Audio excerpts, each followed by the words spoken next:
Hey everyone, it's Shoja Greerwan. You're listening to another great pod by the Cleveland Sports Collective.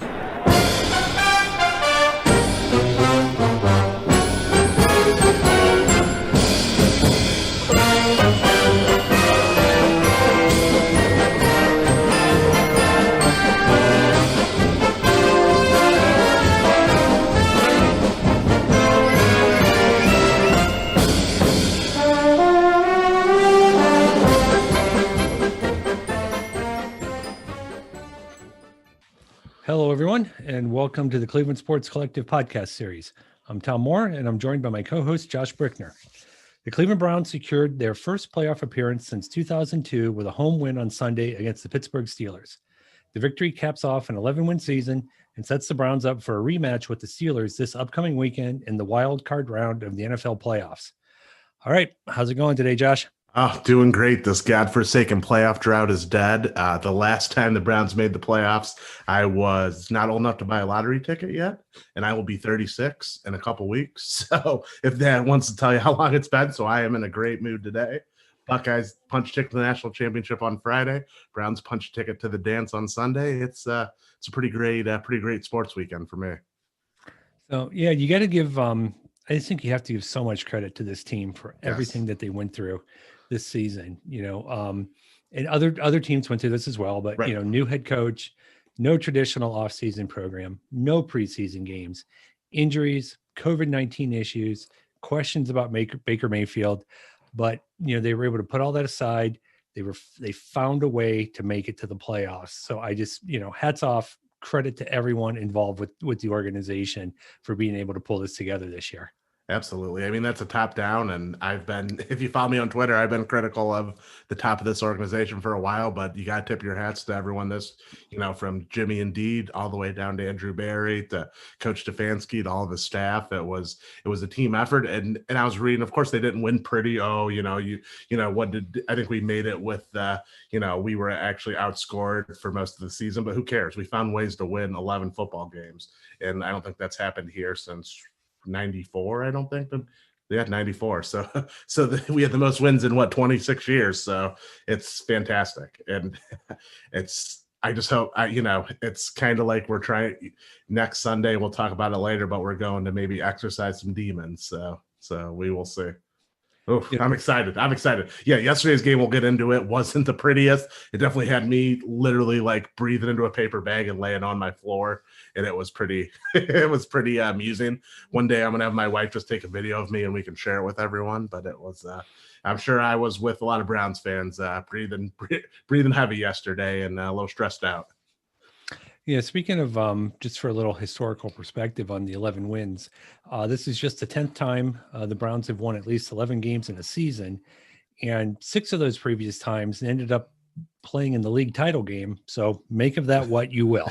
I like it. I'm not knocking on wood for that one. That would be great to see if that happened. We're not predicting. Yeah, no predictions there. We're not saying that, just historical fact. It's just historical fact. Hey, no reason, no bad news for, nothing's wrong with giving historical facts like that. Yeah, I would not say don't put the mortgage out on Vegas here on the Super Bowl odds, but just saying, 6 out of 10 times, 6, that's what is that? 60%, if my math is correct. That is 60%. They've made the title game. So that's pretty good.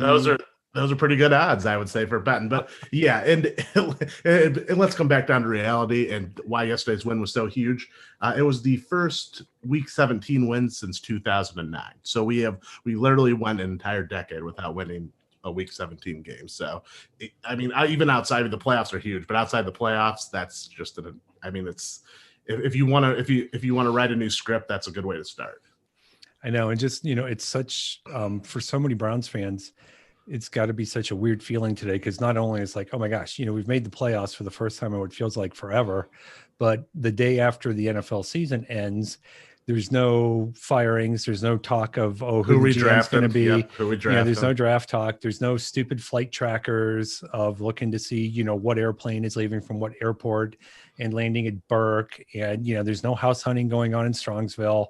There's just none of that nonsense. There's only what is important and what matters, and that's talking about a playoff game.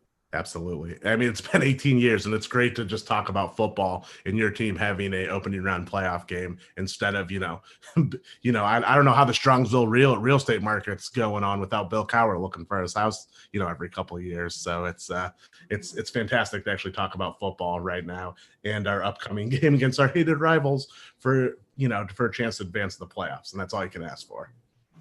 And I was stunned. I didn't think the league was going to release the TV schedule till today, because they were waiting to see the result of last night's game between Washington and Philadelphia. But then when it came out right before halftime, I'm going to admit, I'm not going to lie, I was stunned that the league and the NBC put the Browns on Sunday night in prime time for this game. I thought going in for sure 4:00 on Saturday, probably, or maybe the 1:00 game on Sunday. I didn't think they'd put them in the opening Saturday game. I thought they'd put the NFC East team in that one, but obviously the lure of Tom Brady is too much, so they get a primetime game. But I couldn't have been more shocked that this game is going to be on prime time. I wasn't, because you're talking about an old rivalry. The Browns are kind of, Baker Mayfield's a national figure, very polarizing one way or the other nationally. He has he has been since college. And it's the Browns' first playoff game in 18 years. And I'm sure we'll have to see the stupid replay and all the highlights of that godforsaken game we blew in 2003. So, this is our chance at redemption. You can say make the playoffs as redemption. For me, we'll get redemption when we can win in that godforsaken yellow piss palace that they have down there for the first time in 18 years. So we'll get into that later, but I'm excited that we have this chance and we can do it in prime time in front of the world. So let's do it. Browns are truly America's team now. Yeah, that's it. The Cowboys sure aren't. They're sitting at home and talking about Mike McCarthy should have smashed more watermelons. So good to see we're talking about the Browns and having to give the ball to Nick Chubb more, which we'll get into. Right. So let's go back and talk a little bit about yesterday's game. Following the game, and especially today, I've seen a lot of talk about how Kevin Stefanski did not want to show too much, especially on offense, since he, everybody kind of thought that it seemed pretty likely that the Browns were going to be playing the Steelers again. Right. And I think there's probably some validity to that, but the other side of it that I kind of looked at is, it's not like the Steelers are a team that the Browns haven't played in 3 or 4 years. Pittsburgh knows, they know exactly what the Browns are going to want to do. So, it kind of raises the question, how much is Stefanski really hiding here? And that puts me then in a bad corner there, because I'm a little bit concerned here that ever since that Baltimore game on Monday night, the Browns put up 42 points. That offense looked like they could beat anybody in the league if they're on. And then all of a sudden now, and there's been a lot of extenuating circumstances, they haven't looked very good the past 3 games. So is it that they've been just doing just enough to win? We sort of have to throw the Jets game out, or is it really that, we need to be worried here? That's a tough question. I kind of question that. I want to say it's maybe, it would be great if he's some mad genius that says, oh, wait, we're going to play these guys. I think we have enough to win. We're not going to show him our whole playbook. It might be that he's keeping Nick Chubb fresh as well. I want to hope that's it, because Chubb, let's see, had averaged 7.7 yards per carry, ran for 1,108 and a touchdown, but it just seems like long periods of the game he wasn't in there, and I couldn't understand why. It seems like every time he touches the ball, he could take it to the house or break one for 20 or 30. I just don't understand it, especially in that last drive of the game. I think one of the biggest issues, and I forget why I read this on The Athletic, that it seems like Stefanski thinks he can like Chubb and Hunter interchangeable, when that's not the case. Chubb is better. Chubb is the guy who should be in there at the end of the game, salting away the clock. To me, it's curious. And I think Stefanski, what I'm worried about the most is that 3rd and 3 call. Why would he call a pass right there? If you're going to go for it on 4th down, wouldn't you run the ball, give yourself an easier 4th down play, and Baker Mayfield gets sacked, that's 4th and 7.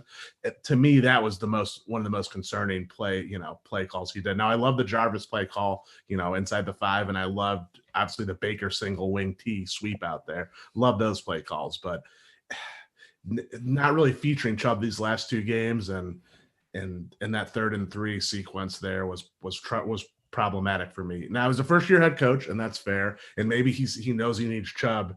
He's going to have to give the ball to Chubb 25, 30 times on Sunday, which is fine. But it is worrisome. It is. I don't want to, I don't want to be a negative Nancy here, but it's worrisome. And it could just be, there's still, as Browns fans, you're always waiting for something bad to happen. Yes. You're always waiting for another shoe to drop. I mean, they played a couple of those games without Teller. Obviously, they played the Jets game without all their normal wide receivers. Right. So they haven't really had, this past week was just insane with the and they whole played one COVID-19. practice, right. Yeah. Yeah. So it's hard to balance out those three games of saying, I want to believe that the Baltimore game is a true representation of what this offense is.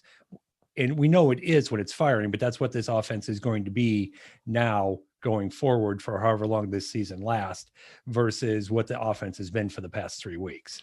Yeah, we'll get into it here soon, but in my opinion, to win and to make some noise in the playoffs, we're going to need the Baltimore offense and not the offense of the last couple weeks. That's my opinion. God love, and we'll get into it. God love how hard the defense has been playing, but the Steelers have a pretty huge advantage of their receivers against our secondary, as we saw yesterday with Mason Rudolph throwing them the ball. So that's something. Yeah, we're going to need that Baltimore offense to come back, and I think it could. I think it will. They get a whole week of practice. We could have some more players back. So I'm gonna let's hope that we see the Baltimore offense come Sunday night, and I think we will. All right, I like the sound of that, and probably the person, or at least one of the people most responsible for that, is going to be Baker Mayfield. And we heard all season long, we heard all the horse shit, pardon me, about Mayfield. But I looked it up, and starting in week 7, so this is a 10-game stretch, 16 touchdown passes, 2 interceptions. The Browns are 7-3. I really don't know what more anyone could ask for out of their quarterback. No, there's not. And I think, he missed some throws yesterday at the high one to DPJ, threw behind a few guys. Actually, and if you slow that down, Hodge made a great play on that 3rd down in the red zone there. But, he's 10-12 in the second half. He made the plays he had to. He really, showed it, actually used his mobility, and that 28-yard run was huge, and actually they killed some more time off the clock there at the end. At him scrambling for some first downs. And actually, he had his 8 interceptions for the season, I think were the least by a Browns quarterback since 1960, when I forget who even the quarterback was. And his job was pretty much to hand the ball to Jim Brown. So I don't know what people expect from Baker. If they think he needs to throw 50 touchdowns, that's not who this team is. That's not who you should, as a Browns fan, you want it to be. So I'm happy with Baker Mayfield. He's the leader of this team, and he shows when the chips are down, he can make a play. And he did everything yesterday they need to do without trying to do too much, maybe like the Jets game and turning the ball over. So hats off to Baker Mayfield, and I think we're going to see the best of Baker come Sunday night. Yeah, and I think you kind of hit on a good point about the whole touchdown pass thing and everything. He can be the quarterback they need him to be. Yes. If they get into a point where, we've seen in the past, and, going back to Oklahoma and some of the games he's played this year, when they need him to come out and be Patrick Mahomes light and throw 5 touchdown passes, he can do that. He can. When they need him to, get everybody going, lined up, get the ball to Chubb, get out of the way. I don't want to say get out of the way, but, he can run the offense. Whatever the game dictates, that's what he can do. And I think that's really, one of the big benefits. He's not limited to, well, we're going to shut this down. They shut down the passing game, they can go to the run game. They shut down the run game. He's shown that he can, he can handle that, and he can burn you as long as he has his, full complement of actual NFL wide receivers out there. Yes, and not Austin Hooper, Hunter or Harrison Bryant, and practice squad guys. So it's like I said, I feel good about him. I think he's shown they're going to pick up his option, and I think he's the quarterback of the future. And let's be honest, how many other quarterbacks have we had? The 28, that stupid 28 name jersey, and he's the best one we've had. So I think people have too high expectations, to be honest. And sometimes we can all fall into that, and he's had his struggles. Every quarterback struggles. So yeah, he's the guy we want, and I think he's the guy that's going to lead us forward in the future. And just before I forget too, we we had some home improvement projects going on during the game yesterday. So I missed.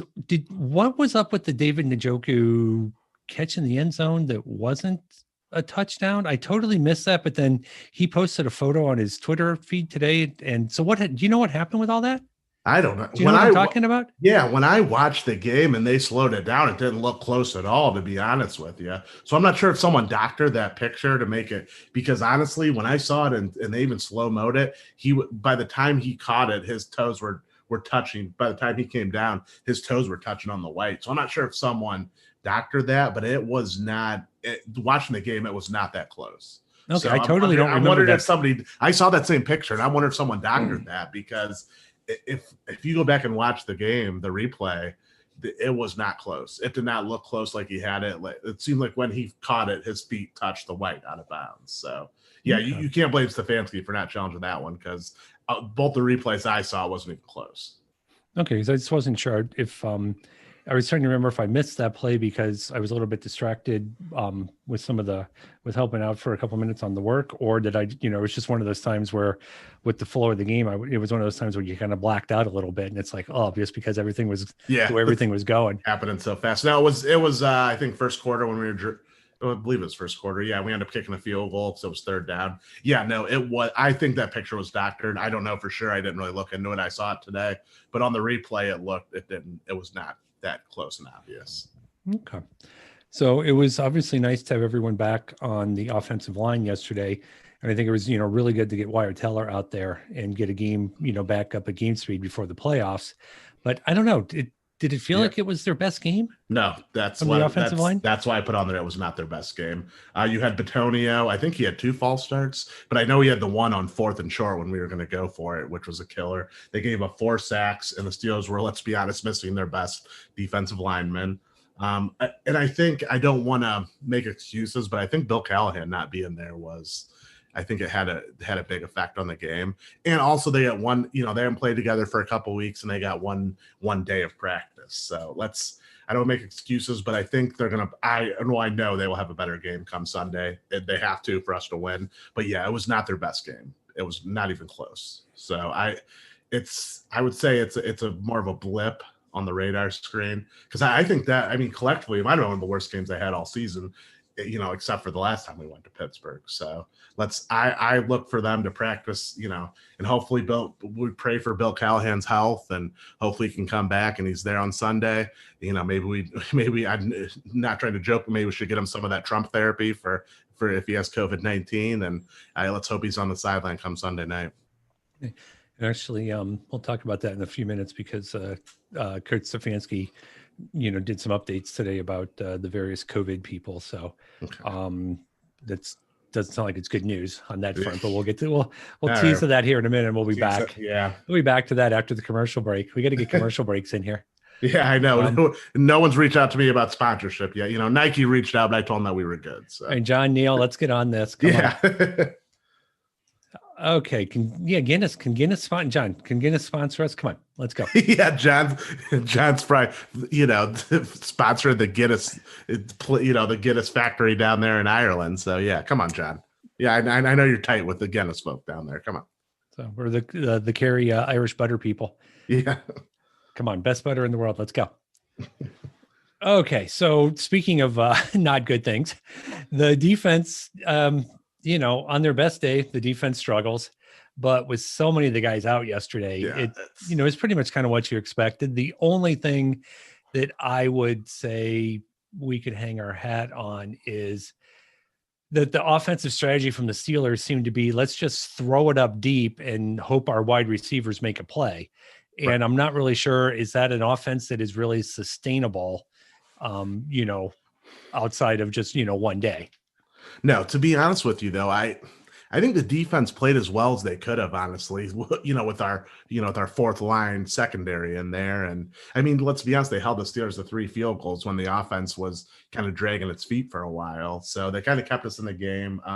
They had the big interception, and we as much as I complained about the referees, and they are terrible, even if it goes for us, they did miss a blatant shot to the face on Mason Rudolph on that play. And I really thought Jacob Phillips stepped up. He had 10 tackles, was part of that blitz I just talked about. To me, it was only a matter of time before the Steelers receivers beat our corners because Deontay Johnson, Chase Claypool, Juju, they're much better than Robert Jackson and Terrence Mitchell. And yeah, they're just better. Just is what it is. So the defense stood tall in the 2-point conversion. The Steelers, they did convert too many 3rd and 10s, where it's kind of the Trace McSorley thing. Backup quarterback should be able to get off the field. Obviously, the varsity team comes back on Sunday. So I don't know what you can expect. That's why, in my opinion, the offense needs to have a Baltimore game because the Steelers will come ready to roll. I mean, they haven't been hitting on all cylinders. They had that really good second half against the Colts, but they're going to score some points, especially if our secondary is depleted as it was. So the Steelers are going to score some points. So, and I think we've talked about it before. I want to crush the defense here, but they've been playing shorthanded all season. So I was happy for the most part with their performance. I will say with their effort and how they, because let's be honest, they gave up 2 or 3 touchdowns. It's what 17-10 we're down instead of 10-9 we're ahead. So, and that could have been a whole different game. And I think it's still, there's still the potential for it to be another rough weekend with this upcoming game. I know a lot of people have been working on the assumption that the players are all just going to be back this week off the COVID list simply because the game is on Sunday versus Saturday. And, that obviously opens up the door for Denzel Ward, BJ Goodson, and these guys to come back. But one, it's not a guarantee. They still have to test negative, for multiple days, which it helps. Plus, as we've seen with are they going to be Garrett, ready to play 100% of the snaps? No way. Yeah, this isn't, I hurt my ankle. I sat out for a couple of weeks. I got treatment. Okay, I'm good to go. That's just because they're back doesn't mean they're going to, and now hopefully is 50, 75% of Denzel Ward better than 100% of Robert Jackson? Sure. Yes. But, it's not as if it's going to be, everybody's going to be back up running around and doing exactly what they're capable of doing. That doesn't mean they're not, but I think some people might need to just kind of, dial back their expectations a little bit about, these guys are back. Let's go. Right. And one thing that I saw yesterday, it seems like they were trying to limit Myles Garrett's snaps, and it could be because maybe he's not 100% back from COVID-19, very possible, but it seems like he didn't have his best game. So I wonder if they were holding him back for a possible game this weekend, which in a game where you had to win to make it is risky.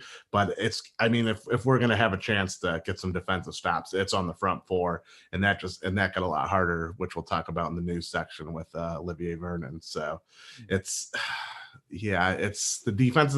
It's going to be a struggle. It just is. So I hope people don't think we're just going to, have, the guys that are riding on their white horses, and save us, because I don't think that's going to happen. The defense is what it is right now, and it's going to be up to the offense to carry the torch moving forward, in my opinion. One stat relating to Garrett that I did see today is that he led the team on the number of plays on passing downs. So it did I think, maybe on obvious running downs, I think that was when Stefanski, took that as an opportunity. It's like, okay, let's get, him some, strategic rest here, on passing downs, we're going to unleash him. And then hopefully, that's 1 week closer, he's 1 week now further away from when he was at his worst. He's 1 week, further away, into his rehab and everything. So, you hope it actually finally pays off, come Sunday. Let's hope so. Because he's probably, if Denzel Ward can't play, is the most important player on defense, without a doubt. So he's really the only difference maker they have. Right. He is. Yeah. Without Denzel Ward, he's it. And Verdon made some plays, but he's the only true difference maker on that side of the football. Yes. Right. And speaking of Olivier Vernon, just rough news all around today. He suffered a torn Achilles. He's done for the year. It was probably, if I'm being generous, I would say it was probably 50-50 that he was going to return next season anyways, but it's pretty much a done I would deal. say pretty likely. That yesterday was his last game with the Browns. Tough blow. He's been playing well in the second half of the season. He was obviously finally healthy, and I think, we finally kind of saw the player that he can be. That we hoped he would, be the, So got to keep our fingers crossed that Adrian Claiborne's got something left in it, because he's going to take over in the starter's role. Not sure what they're going to do for depth behind Claiborne, but I guess we're going to find out here as the week goes on. Yeah, I mean Porter Gaston's played decent when we see him in there. He's made some plays. I mean, I, I hope it sucks because it sucks for Vernon that the player, the person, because he's an unrestricted free agent come the offseason and he's going to be coming off major surgery. So I just wish him a speedy recovery. But yeah, it's next man up. Claiborne's made some plays, but how much juice does he have in the tank to be able to play a full game? Gaston's made some plays, like I said, when he's been in there, and let's be honest, it's going to be up to Miles and Ogunjobi and Sheldon Richardson. Those guys are just going to have to elevate their play to another level, and I think all three are capable. So, and that's, and that's it. I mean, the good news is the Steelers, you're right. They're not going to, they don't have Derrick Henry back there. They're just going to throw the ball around the yard. So at least we can, I mean, yeah, Connor's okay, but it's, that we can focus on the pass rush more in the game, in my opinion. And if there is, it's hard to look, it's hard to find a bright side in anything like this, but if there is a bright side, the injury happened yesterday. So, Yes.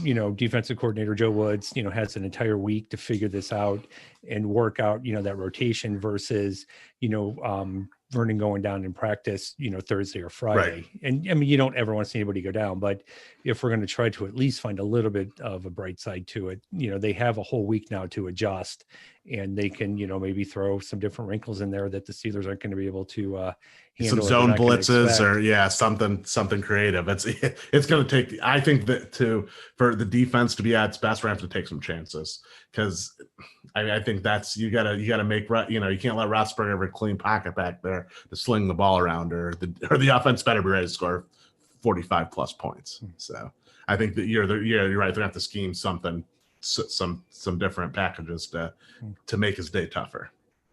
And sticking on the injury front, what a brutal hit on Donovan Peoples-Jones. I was shocked that it turns out that he, and I use the word only very loosely, that he only had a concussion after that hit, and there was no other, I thought for sure, they walked him off the field and they were going to have somebody run out and, pick up his spleen or something off the field after they cleaned him up. It's like, holy moly. Yeah, that was a rough one. Again, I think we'll be without him on Sunday. I think that's a good assumption. I hope he comes back, but usually it's about 7 to 9 days in normal concussion, and he took a pretty big hit, so it's hard for me to think. And he was playing well too, and it's a huge loss, but I can say he's been he's done pretty well this year as a rookie. So that's another huge loss, and that's the one throw that I was really, Baker just kind of hung him out to dry there. So yeah, that was a rough one. And we'll I didn't see any updates today about where he is in the concussion protocol. So, I don't know that they're really necessary. Some guys move through this within a couple of days, which just obviously seems weird that you would be able to do that, but they have the protocols in place. And I guess as long as you pass the protocols, I mean, he could be back out to practice. I hope so. Thursday, Friday. I hope so. I'm just, of course, my Browns brain just always has to prepare for the worst. So I don't want to expect that he's going to be out there. I mean, Hodge is a good player. Hodge can, he can step up if we need him. Right. And so right after the, it looked like the Browns were pretty well on their way to an easy victory. Then they get up that touchdown. Thankfully, the 2-point conversion was nowhere near the wide receiver from Rudolph. And then came the onside kick. Oof. And I don't think I've recovered sufficiently enough to talk about what a disaster that almost was. So I think that was another one of those blackout moments. Yes. Oh my God. When I saw, I was like, oh dear God, because let's be honest, if they recover it, they're going to get 10, 20 yards and they're going to kick a field goal to win the game. It's just the way it is. So yeah, I almost had a heart attack there.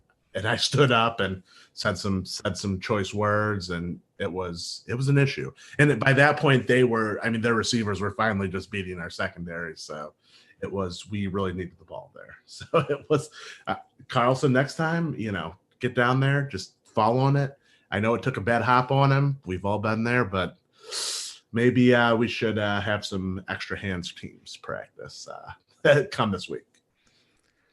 Yeah, I mean, we need best special team coach in the NFL, Mike Prefer, to start earning his paycheck here. I agree with you. We're always talking about the special teams in here every week. So, yeah, he needs to start earning that best special teams coach label, because I haven't seen it this whole season at all, not once. So However, and just as we all expected, Cody Parkey was a perfect on Sunday. 3 extra points, nailed that field goal, 4 for 4. What more do you want out of your kicker? Now here's the question: if Stefanski had legit trust in Parkey, he for sure runs it on third down and kicks it on fourth down. But he doesn't. But he doesn't trust Parkey 50 plus. So that's a little bit of a problem to me. That I don't know. To me, the play is to kick it so you're up 2 scores with 3 minutes left, and that's and you make them drive down the field twice to score and make it and get an onside kick. That's my opinion. I think that says something. I said before, the play calling was stupid. He should have ran the ball anyways. In my opinion, Stefanski knew he was going for it on fourth down unless it was 4th and 15 or 20. If he got a holding penalty, he would have kicked it away. But he was going for it. It never entered his mind to let Parkey kick that. So to me, that's troublesome. I mean, how close would we have to get for him to give Parkey a shot? I think it's troublesome. Maybe that's just me. Again, if Sunday's game comes and Heinz Field's kind of like our stadium where kicking in there can suck. If we're down by 1, 3 seconds left, ball in the Steelers 25 on Sunday, how good do you feel about trotting Parkey out there to win the game? First playoff win 26 years. You can only be judged on the kicks that you attempted. So that's true. You did okay yesterday. Maybe Stefanski was planting that seed of doubt in the Steelers' minds about, hey, you never know what we're going to do. He was, working 2 steps ahead. So next week when it's third down, they're going to assume that, he's going for fourth down because he doesn't trust his kicker, and then boom, Baker hits something big. I don't know. That would be nice. It's possible, and it's possible. Nothing is past this team right now. Nothing. No, it's not. I'm just concerned. And of course, what's the NFL reporter and she kind of tweeted out before the game. Aditi, yeah, she tweeted out before the game that Parkey was having some issues in warmups, like if they sent Uri out there after a trip to the immunity lot issues. So that did not inspire confidence for it. I saw that, I was like, good God. And I apologize if I bungled her first name. I'm not even going to attempt to pronounce her last name. Yeah, that's why I let you take it. I didn't want to boggle it myself. She's fantastic, great reporter for NFL Network. Yeah, but that was concerning, that report. So we'll see. I mean, I hope he's ready as a kicker. His wild card track record. Yeah, so let's. I know, because we talked about that last week, where we're still not, still not sure we're going to get out of this season without him, costing the Browns something. And that's, the playoffs, every NFL game is decided by a couple points, and might need your kicker, especially as much as the Steelers like to go for 2, they could make one, miss one, could be up by 1 or 2. So we'll see. We'll see. That's all I can say. I wish I could say something else, but I want to be positive. So. Okay. Well, let's put yesterday to rest for the moment, and let's focus on what's going to come this Sunday night. It's going to be something else. It's it's going to be the first time for a lot of people experiencing a Browns playoff game. For some of us, this is the third shot they've had at the Steelers in the playoffs. Yep. The first 2 have not gone very well. No. One thing that going to be one of the big keys, I think we both agree on, is how the offensive line does against Pittsburgh's front 7. That could be the biggest matchup, of the game. When they played in Pittsburgh the first time, they didn't have Chubb, they didn't have Teller. Baker was sacked 4 times. I think all those things were very interconnected. Mm-hmm. If they can reverse that on Sunday, I think the Browns are going to have a real chance. The question is, can they reverse that? We can, and like I said, that everyone's help this week and getting in those practices is so important, and I think we can. Yesterday's game concerned me a little bit, considering that their B squad was kind of pushing us around at times. But you're right. That's key to the game. If our offensive line has to hold up against their front 4, front 7, that's probably some of the best, is one of the best, if not the best in the league. So, hopefully you're right. Stefanski was holding his cards, and we're going to see lots of Nick Chubb, and then we can use the play action and boot game off that. That's when the offense is at its best in games like this. And they're going to need great performances from the offensive line to do that. You love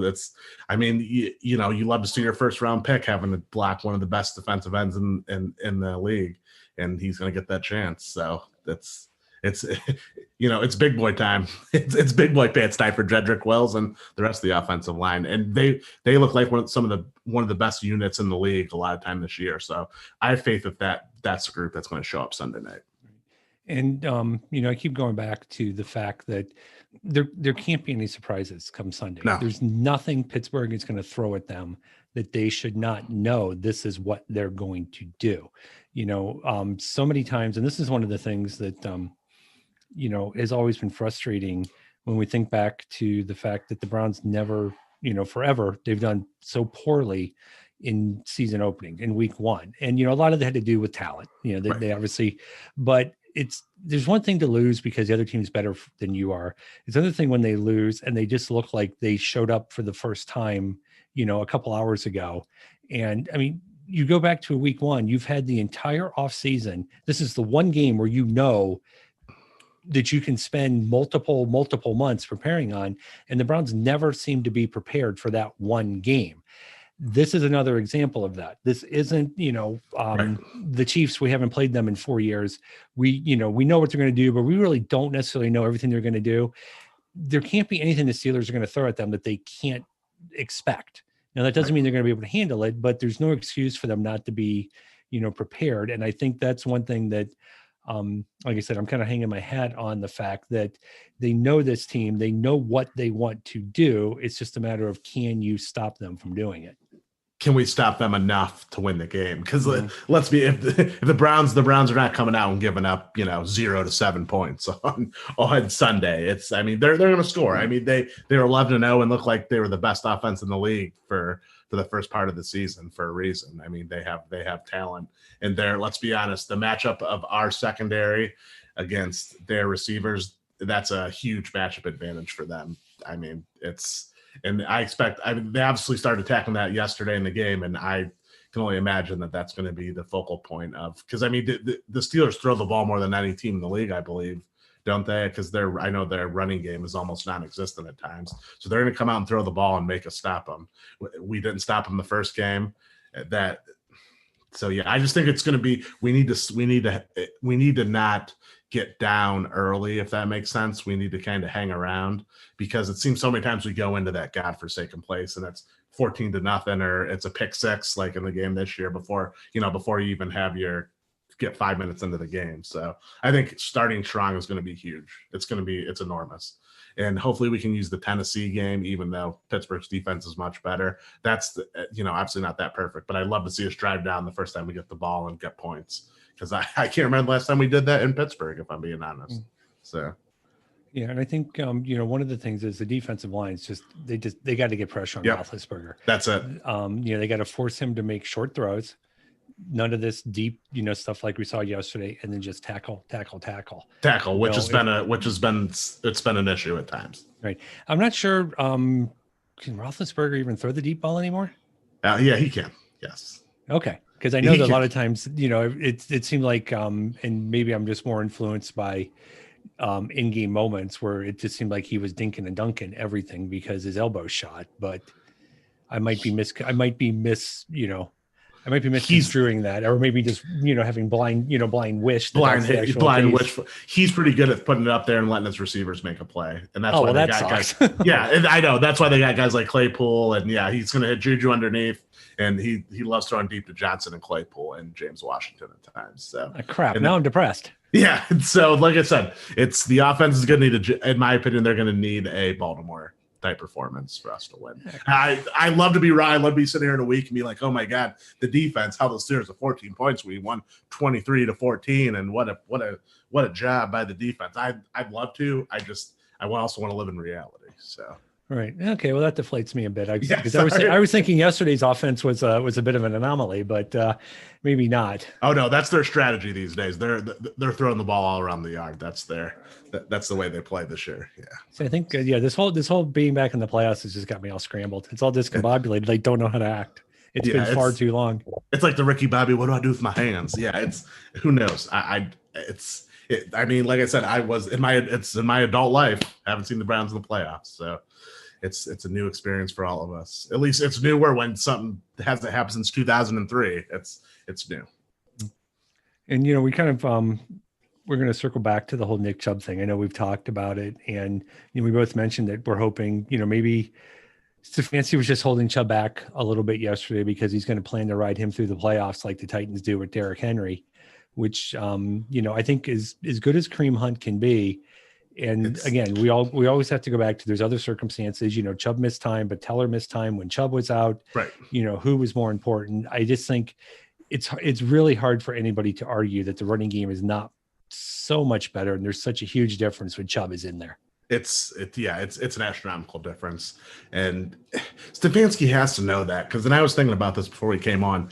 I remember reading early last year that the folks in Minnesota were mad because they were running the ball too much with Dalvin Cook, and even Thielen or Diggs would come out and say, "We know we have the best running back in the league, but he can only run it so many times." So, yeah, my optimistic side of me says that he's saving Nick Chubb for now.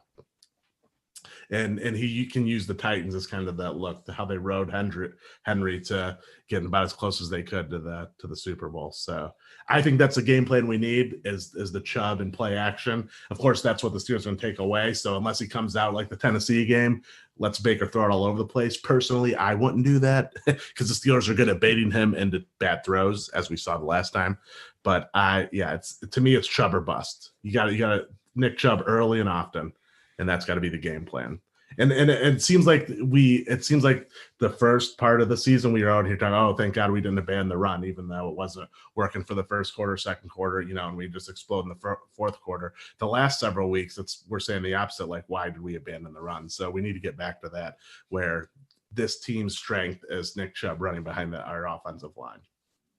And this, of all the guys on the offense, and I'll kind of touch on this in a few minutes.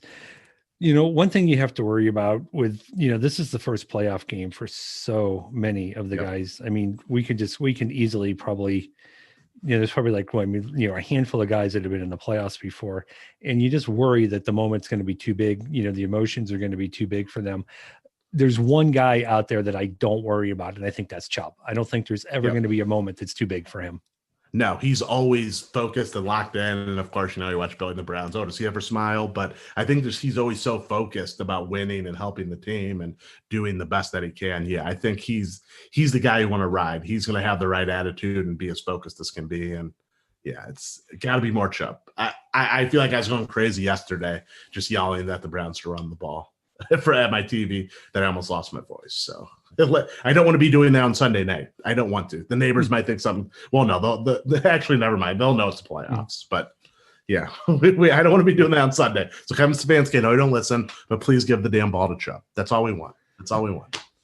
So, and I know it's hard. The history of this franchise, the fans carry it. The players and the coaches, it's really not fair to them. Or every time, the one thing I've always thought about, every time there's a regime change, it's their responsibility to get it right, but we cannot hold them accountable for what came before they showed up.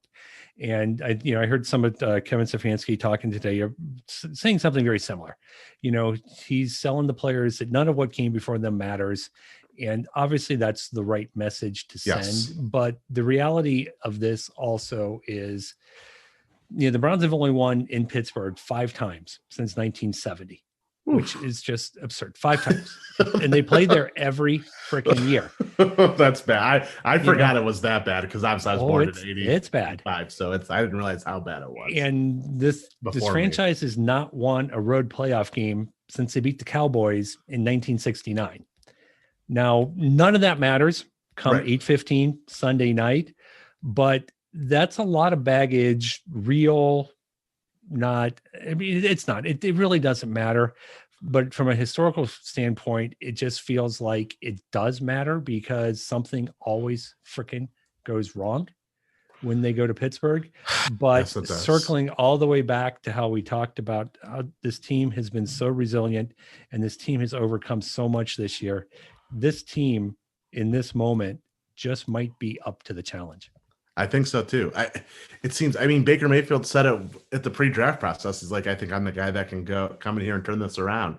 And that's the kind of confidence we needed, let's be honest, to turn this godforsaken stink hole that it was, and what they say, we're 3 years away from going over for the season. So yeah, I think they can. And I think that they understand it. I think, and they realize how much the fans care. And I mean, they can, players always can give lip service, that we did for the fans, but I think they really understand just how much the fans here care, considering there's a sold out Thursday night game, and we hadn't won in 21 months and people are just so excited to win a football game. And Jarvis's first year, Baker's first start, just how excited people were when some fans the Jacksonville, they have to go play 2 home games in London because their fans could give 2 craps less. So I think they understand, but then they also can focus and say, we're not Johnny Manziel. We're not the 0-16 team. We're not the 2003 team that blew this game. This is the 2020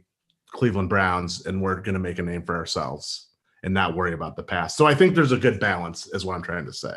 Yeah, he definitely, I think, keeps everybody. It's that whole just go 1-0 this week, and literally you can't worry about, the missed opportunity and, in 1978 when they lost in overtime because a bad ref called. None of that. Or Dennis Northcutt dropping the third down in 2003. And all that stuff that goes on. And, just one final moment about yesterday, just going from the fan standpoint, yesterday was one of those games, I think, really for the first time all year where it really felt bad that stadium wasn't full.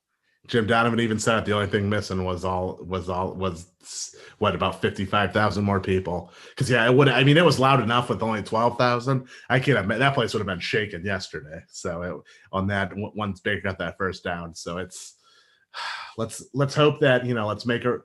Hopefully we're playing for several more weeks here and we can make a run and place will be rocking come next fall. So and on the flip side of that, not having, I know Pittsburgh is, I'm pretty sure they're going to have a limited number of fans.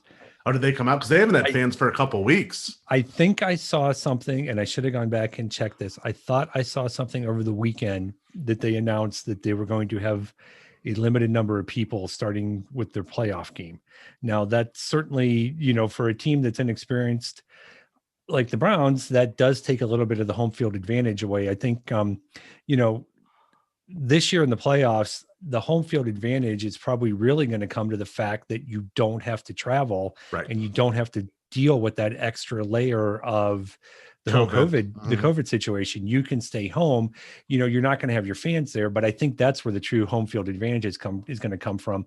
But I think the flip side is the road team is going to get, they're not going to have to deal with the noise. They're not going to have to deal, with everything else going on. If things start to go bad, if things start to, that momentum starts to turn, they're going to be able to hopefully hold it together because there's not going to be 60, plus thousand people there, screaming, against you. So hopefully that works out, as much as it, may have hurt the Browns yesterday. Hopefully it works out in their favor here, coming up this week. Absolutely, especially in the playoffs. I mean, in every sport, LeBron said it. All great players in every sport have said the best part of being a road team in the playoffs is when it's quiet because that you're doing well in the stadium. You quiet the stadium. So pretty much we get that. We get that just walking in there for the most part come Sunday night. So that's big. And yeah, I'd say things will be a little quiet since as I've said on here before, the unsung hero of the 2020 NFL season or any sports is the person in charge of the mute or censor button.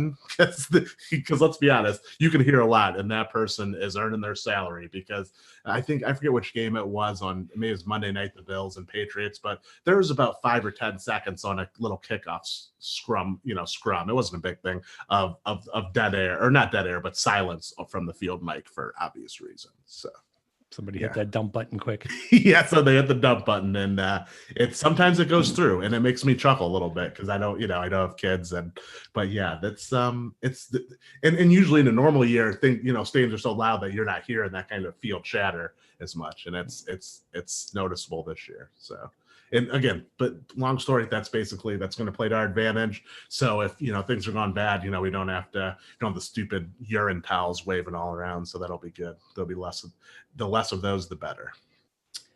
All right, that sounds good. So, going up to a little bit of news from today, we talked a little bit about Bill Callahan with the COVID issue, and I guess Kevin Stefanski talked to Peter King for his he doesn't do Monday morning, Football Morning in America column today, and Stefanski told him that Callahan and wide receivers coach Chad O'Shea both experienced symptoms of COVID-19, so he's not sure if they're going to be able to be back for Sunday night's game. Yikes. That's I think the wide receiver position, Callie Bronson did a good job. Mm-hmm. She can handle that. I thought it was interesting with Callahan coming out so late that Stefanski made J.C. Cheddar player coach on Sunday and had him just run, deal with the offensive line when they were on the sidelines, as a coach. If you're going to do that, I guess getting a guy from Cornell is a good guy to have, and at your center, have him do that. Hopefully they don't have to go through that again this week. Yeah, I would think there's somebody else in the building that can kind of, take that mantle up. And yeah, the receivers, yeah, Callie, she has that on lockdown, not worried about that. But part of me, I think the lack of practice combined with not having Bill Callahan there was kind of the perfect storm for the offensive line to struggle a little bit yesterday. So obviously, whatever happens, and like I said, we wish Bill Callahan a speedy recovery. Same with Chad O'Shea. Is it Chad O'Shea, you said? Mm-hmm. Yeah, I wish him a speedy recovery from coronavirus.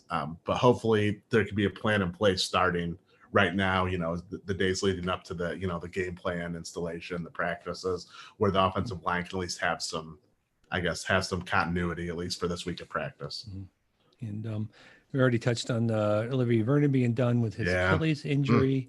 Stefanski met with the media today, and reportedly he did not go into any kind of specifics about all the players that are currently on the reserve COVID-19 list. And that list is Denzel Ward, Kevin Johnson, BJ Goodson, Malcolm Smith, tight end Harrison Bryant, and Andrew Sendejo. All those guys were out for Sunday. Nobody knows what's going to happen. Yeah, it's just going to be day to day. I'm guessing. I mean, they obviously know more than we do. It wouldn't be surprising if they're basically just, there's nothing they can do. It's day to day, and they're probably planning on these guys not being there. So when they show up, it's easier to have everyone ready to play. You're right. It's not like it's like an ankle injury where I've just been icing it all week, and in the pool, in that godforsaken pool that we have in the facility, and they're just ready to go. I mean, you're talking about it's a major respiratory illness that takes a while to recover from. So we can't expect. I pray, like I said, let's get all those guys. If they're not giving them the Trump Rona therapy, let's start right now. But I would love to have them back, but you can't expect them to be 100% or play anywhere close to their normal snap percentage come Sunday night. So yeah. So, all righty. I think we are getting close to the end of our time here. So, we were talking kind of, I think, in the group chat a little bit yesterday, and a lot of talks been going on today that just the Browns making the playoffs. That's it. It's the whole they're playing with house money now, and I think it's easy for us to sit here today and say that making the playoffs is enough. We were all here for 0-16. We were here for 1-31. We all know what this franchise has gone through in recent years, and there's probably some truth, to that, especially when you think about where this team was, as recently as 3 years ago. As recently as a year ago. Yeah. I think we all need to be honest, though, that it's going to be extraordinarily frustrating if the Browns go out and lose this Sunday. I mean, making the playoffs is always better than not making the playoffs, but losing in the playoffs, I'm here to tell you, is not fun, especially if they're going to lose to Pittsburgh. Yes. It's not going to be easy though. Steelers have not been playing well, but they're still 12-4. We talked about how they definitely have the edge when it comes to experience. Oh, it's night and day. I'm worried these guys are going to come out. They're going to be overly hyped up. And that's, then all of a sudden you make a couple mistakes early and, stuff snowballs. And all of a sudden now, it's a repeat of what happened back in October. I don't think that's going to happen, but that always is going to be a concern. The one thing is Roethlisberger is looking old. Right. One of these days, the Browns are going to finally catch up to him. So, yeah, maybe when he's 65 and playing in the old timers game. They have an old timers game before the fan league. Yeah, right. It is rec league. I don't know. But you know what? Why can't it be this Sunday? Right. This isn't the 2002 team that, let's be honest here. We're going to be realistic. They were lucky into the playoffs. We were happy to be there. Because they had to win. And then I know the Jets had to win or a couple other scenarios. They all happened. So they backed it. They backed it for sure. This year's team definitely earned its way into the playoffs. Yep. I will not cotton anybody saying no or tolerate anybody saying anything else. You play who's on your schedule. Yep. And if this offense can get going the way we've seen it get going at times this year, I think there's a real possibility that Sunday is not the last time we're going to see the Browns this season. I agree. And to harken back to your point about being happy to be there, yeah, I was happy to be there at first in 2003. And then, the way things went down, now let's just say 17-year-old me did not react too well. Ended up, didn't really control my emotions there, ended up with a broken window at my house because of a changer. I meant to throw it at the wall and hit the window. So I had to take some money out of the old personal fund to pay for that with my very upset mother. So yeah, you want to win in the playoffs. You want to beat Pittsburgh. They've owned, we've been their little brother since 1970, and things have to change. Things have to change. And they start now. The way to exercise a lot of demons would be to go into that catch-up palace and win. And that's it. Win the football game. And you never know when you're going to get this opportunity again. I thought 2003 would start something special. And 17-year-old me was like, oh yeah, I can't wait to watch the Browns next year. We'll be a contender every year moving forward. I can't wait. Yeah, that's the last time we made it. So you don't want to take this opportunity for granted, and we can win. We have a good chance to win, and we can do it if we play the way that I know we're capable of playing. This is the time to put it all together. Just like a certain team from Columbus who put it all together at the right time on Friday. I think the Browns are going to do that on Sunday, and we'll be talking, and hopefully we'll be talking on next Monday here with the Browns victory in hand, and we can talk, and then we can have the second of the two big games happening within 24 hours go our way. I know Tom is just aching for a Buckeyes victory next Monday. Talking about how you never know if you assume you're going to have this opportunity again, right? All you got to do is go back and think about, Joe Thomas has always talked about, they went 10-6 his rookie year, and he thought that this was going to continue, and it didn't. Joel Petonio came out, I think, after the game yesterday and talked about, they were 7-4 his rookie year, and he's like, okay, this is what it's supposed to be like. This is what it's always going to be like, and obviously reality has hit him hard in the face over the last few years. So you don't want to take this opportunity for granted. And I don't think they will. And for any fans that are new to this and they have the attitude that, or, the mindset of, okay, everything, just making the playoffs is good enough. This is gravy. I'm not going to tell you that you're wrong to feel that way, but but you need to listen. And I promise you that if they lose on Sunday, you are not going to feel like the playoffs, just making the playoffs was enough. Correct. I've been there and I've seen this happen far too many times. And all I got to do is think back to the two Denver games in the late 80s, especially that second one. Just getting back there and just getting there is not enough. It will be given time, given a couple of months afterwards. It's going to always be disappointing if they don't get it done on Sunday, but you're going to be able to look back at the right time and realize just the progress this team made and how the fact that this wasn't fluky and this team is actually built, the foundation is there. But if you think that everything that's going to happen this Sunday doesn't matter, and you're going to be like okay with it the second the game's over. Trust No me, chance. you're not. You're will just not be. not. I promise. I'm still the 03 game. 17 years later, still eats at me. And thank God I was only 1 and 2 years old for the games in 86 and 87 because I might be in a straitjacket now. So yeah, It was hard. I've watched the replays. I don't know why because I like torture myself, I guess. But I couldn't imagine watching that live. I couldn't. And like I said, the 03 game, it still pisses me off. Everything about the Dennis Northcutt drop, everything. That stupid Butch Davis prevent defense they tried to blame on his defense on Phage Fangio. Everything pisses me off. So trust me, we are going to win. You want us to win. It is not okay just to make it. If you really want to turn the page, we go in, hit the Steelers in the mouth, win the football game, and that's when the page will be turned when we can finally get out under the shoe. So, all right, we're gonna. I think that's a positive ending. So we're gonna stop there. If we go far too down memory lane, yeah, it's gonna, memory, yeah, it's going to be bad. Nightmare lane, yeah, it's going to be bad. So, all right, thank you to everyone for listening to another Cleveland Sports Collective podcast. This was our playoff preview edition, I guess, maybe. Yep, maybe playoff talk edition. Yep. Please rate and share this episode if you enjoyed it to help us continue to grow our network. Until next time, and there will be a next time. Yes, thanks to yesterday's result. I'm Tom. He's Josh. Stay safe, everyone, and go Browns. Go Browns and Buckeyes.